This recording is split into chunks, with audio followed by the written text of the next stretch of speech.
Hi guys, I'm Max Block, and this is my week's college basketball power rankings. We start at number 5, Brigham Young, coming out of the Mountain West Conference. They're led by a strong Player of the Year candidate, Jimmer Fredette, scoring 27 points a game, 90% from the free throw line, 42% from three-point line. He gets it done. He's leading this team. Their two losses come at New Mexico and also an early loss in the season against UCLA. But their big game, what they should be worrying about, comes a couple weeks when they travel to San Diego State to take on the number 6 Aztecs. This will really show who the true contender in the Mountain West Conference is. Down to number 4, out of the Big 12, Kansas, coming in at 24-1. The Morris Bros leading the way with 30 points and 16 rebounds a game. Their one loss on the season came at home to Texas, where they snapped that 60-plus game win streak at their home arena.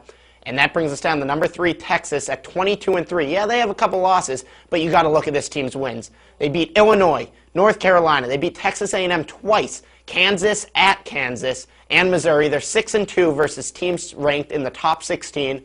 And they have a fairly easy end to the season. They should win out, and this should lead to a great game against Kansas in that Big 12 tournament. Now to number 2, Duke, coming out of the ACC at 23-2. They had a huge win last week at home against UNC, led by Nolan Smith's 34 points. He's scoring 21 on the season, Singler with about 18.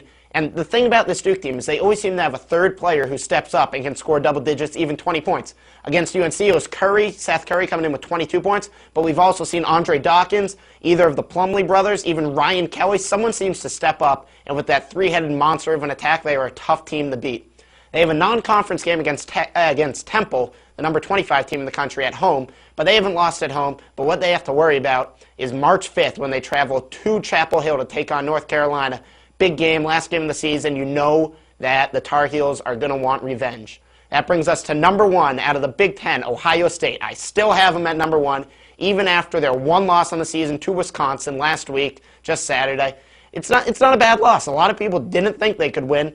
It was really the game that everyone circled on their schedule as the game that Ohio State really could lose and probably should lose at Wisconsin. Wisconsin plays so great at home. And Ohio State put up a great effort. They ran into a hot Jordan Taylor in the second half who was hitting shots from everywhere, led his team on to the victory. What they need to worry about is their future. They have a game at Purdue left in the season, and then the last game of the season versus Wisconsin, back at home at Ohio State. It's a huge game.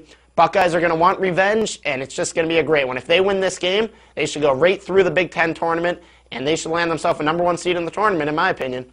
That's going to do it for my power rankings for this week. I'm Max Block. Thanks for watching.